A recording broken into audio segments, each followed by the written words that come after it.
Ils étaient 4, venus pour déconnecter. Une forêt isolée, aucun réseau, juste des arbres trop serrés et un silence trop propre. Au bout de 2 heures de marche, ils tombent sur un cercle de pierres recouvertes de mousse. Au centre, un sol noir, presque brûlé, comme si rien n'y poussait jamais. « C'est parfait pour une pause, » dit Hugo. Il s'éloigne de quelques pas, puis, sans réfléchir, il se met à uriner directement au centre du cercle. Un des autres proteste. « T'abuses, ça a l'air ancien. » Hugo rigole. « Relax, c'est juste des cailloux. » Le vent se lève. Pas un vrai vent, plutôt quelque chose qui passe entre les arbres. Un murmure. Ils reprennent la route, mais très vite, ils comprennent qu'il y a un problème. Le chemin est revenu au cercle de pierre. Ils repartent dans une autre direction. Encore 1 heure de marche, et de nouveau, le cercle.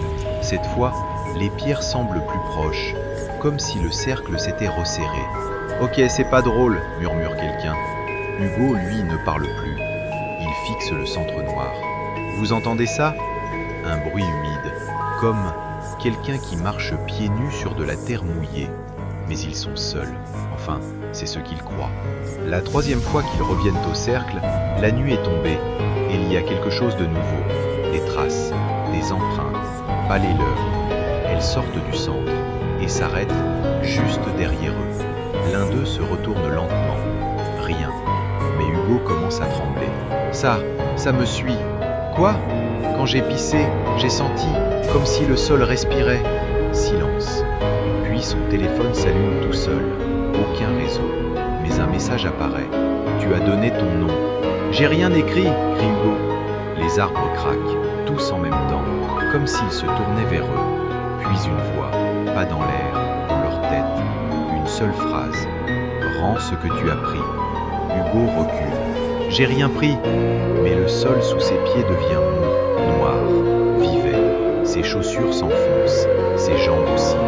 Les autres tentent de le tirer, trop tard. Quelque chose, dessous, le tient. Et ça remonte. Pas une main, pas un corps. Une forme faite de racines, de terre et d'ombre. Elle sort lentement du centre du cercle, et elle a le visage de Hugo, mais déformé. Elle sourit, puis parle avec sa voix. Il reste 3 places. Les autres fuient, courent jusqu'à perdre haleine. Et cette fois, ils ne reviennent pas au cercle. Ils sortent de la forêt au lever du jour, sains et saufs. Enfin, presque.